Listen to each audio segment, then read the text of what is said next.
नमस्कार दोस्तों, स्वागत है आपका वास्तु का ज्ञान करे कल्याण कार्यक्रम में। जैसा कि हम सभी जानते हैं कि वास्तु शास्त्र आजकल इतना पॉपुलर हो चुका है कि यदि हम अपनी ज़िंदगी में सुख समृद्धि और शांति लाना चाहते हैं तो वास्तु दोषों को दूर करना चाहते हैं। यदि हमारी ज़िंदगी में कुछ भी नेगेटिव होता है तो हम सबसे पहले अपने घर में, अपने फ्लैट में, अपने अपार्टमेंट में या अपनी दुकान में, अपने बिजनेस, अपने ऑफिस में वास्तु दोषों को दूर करना चाहते हैं। तो इन तमाम जानकारियों को हम आप तक पहुँचाने के लिए इस कार्यक्रम को लेकर आ रहे हैं और इस तमाम जानकारी को हमारे बीच लेकर आ रहे हैं वास्तु शास्त्री आचार्य नरेंद्र बंसल जी।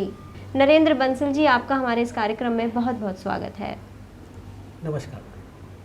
सबसे पहले तो मैं आपसे यही जानना चाहूँगी कि हम जब वास्तु शास्त्र की बात करते हैं तो सबसे पहले एक शब्द आता है वास्तु।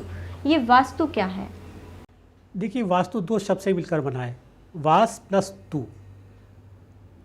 वास्तु शब्द का शाब्दिक अर्थ निवास करना है, अर्थात मनुष्य जिस भवन में रहता है, निवास करता है, उसे वास्तु कहते हैं।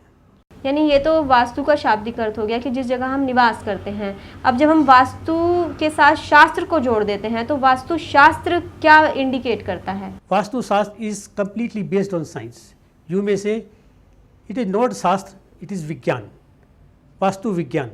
वास्तु शास्त्र gives us A complete knowledge of construction of any type of building, just like multi-storied building, historical building, religious building, hospitals, cities, even countries also.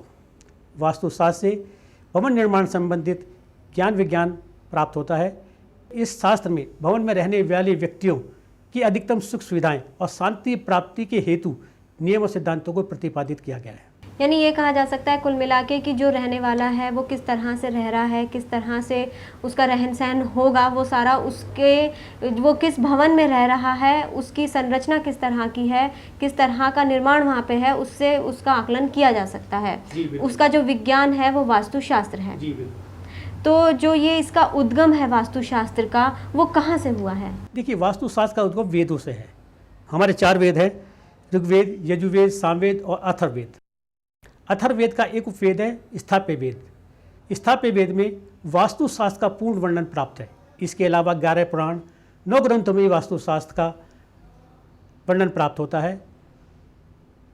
Mahabharat, Ramayan, Jain धर्म और बौद्ध धर्म के ग्रंथों में भी वास्तुशास्त्र का पूर्ण वर्णन प्राप्त है। जो स्थाप्य वेद है उसमें किस तरह से इसका जो विवरण है वो किया गया है? देखिए, स्थाप्य वेद में भवन निर्माण संबंधी ही और सारे ज्ञान को उसमें प्रतिपादित किया गया है। भवन किस प्रकार बनाए जाएं, शहरों को किस प्रकार बसाया जाए, मंदिर किस प्रकार बनाया जाए, मस्जिद किस प्रकार बनाए जाए या धार्मिक स्थल किस प्रकार बनाए जाएं, इसी सभी सिद्धांतों को प्रतिपादित किया गया है। इसके अलावा मत्स्य पुराण में 18 आचार्यों के नाम दिए गए हैं जो वास्तुशास्त्र के महान प्रवर्तक हैं। जैसे कि आपने बताया कि वेदों में इसका उल्लेख है वास्तुशास्त्र का, तो जब वेदों की बात आती है तो क्या ये कहा जाना सही रहेगा कि जो वास्तुशास्त्र है वो हिंदू धर्म के लोगों के लिए है या ये सभी जाति वर्ग के लोगों के लिए सही है? देखिए, आपने बहुत अच्छा प्रश्न किया।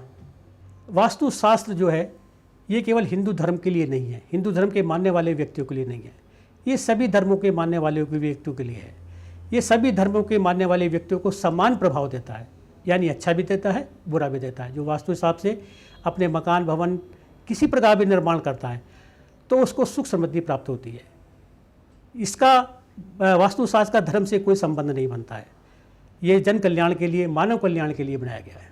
यानी ये जाति पात धर्म के सबके सीमाओं से ऊपर उठ के सर्वजन हिताय की भावना को लेके बिल्कुल आपने ठीक कहा, ये सर्वजन हिताय की भावना से प्रेरित है। वास्तुशास्त्र हर व्यक्ति के लिए, चाहे वो भवन में, किसी भवन में कैसे भी रहता हो, तो उसके लिए सब कल्याण की भावना रहती है। कहने का तात्पर्य है कि वास्तुशास्त्र से हर व्यक्ति को अधिकतम सुख सुविधाएं, संपन्नता प्राप्त होती है। आचार्य जी, जो वास्तुशास्त्र है उसमें वास्तु पुरुष का वर्णन आता है, तो जो ये वास्तु पुरुष है उसका प्रादुर्भाव कहाँ से हुआ है? देखिए, एक बार की बात है, ये मत्स्य पुराण में आया है। मत्स्य पुराण के अनुसार एक बार भगवान शिव और दैत्यराज अनकासुर में भयंकर युद्ध हुआ। उस युद्ध में अंधकासुर मारा गया।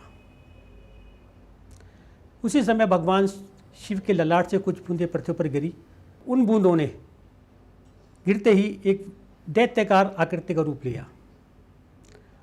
उस दैत्यकार आकृति ने अंधकासुर के रक्त का पान किया, लेकिन वह तृप्त नहीं हुआ।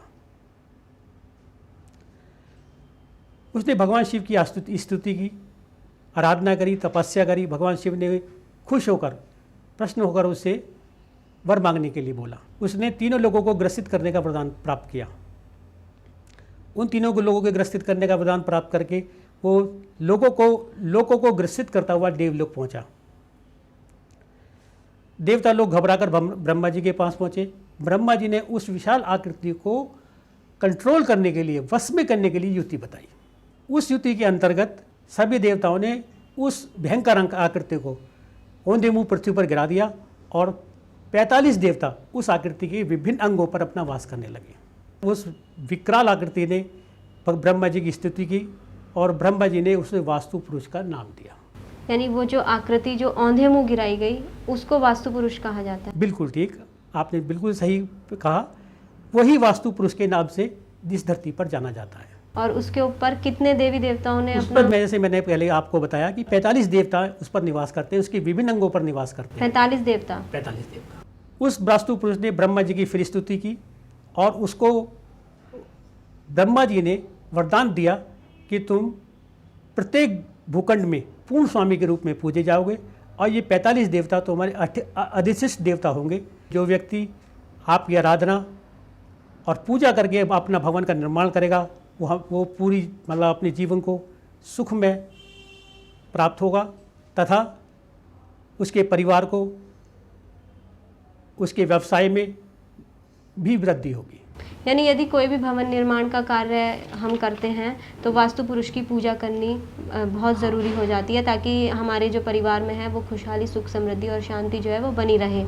जब भी आप किसी भवन पर अपना निर्माण कार्य प्रारंभ करना चाहते हैं तो सर्वप्रथम वास्तु पुरुष का तथा 9 ग्रह का पूजन कराना चाहिए।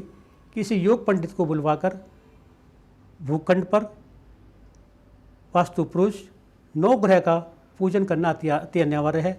बिना उसके पूजन के जब भी आप निर्माण कार्य करेंगे आप सफल नहीं हो सकते।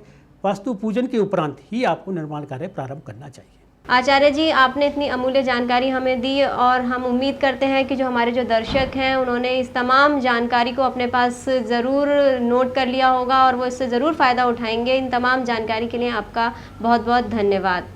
यदि आप हमसे जुड़ना चाहते हैं तो आप हमें ईमेल कर सकते हैं, हमें फ़ोन कर सकते हैं। यदि आप आचार्य जी की विज़िट कराना चाहते हैं तो भी आप हमें संपर्क कर सकते हैं। तो फिलहाल इतना ही, अब हमें दीजिए इजाज़त। नमस्कार।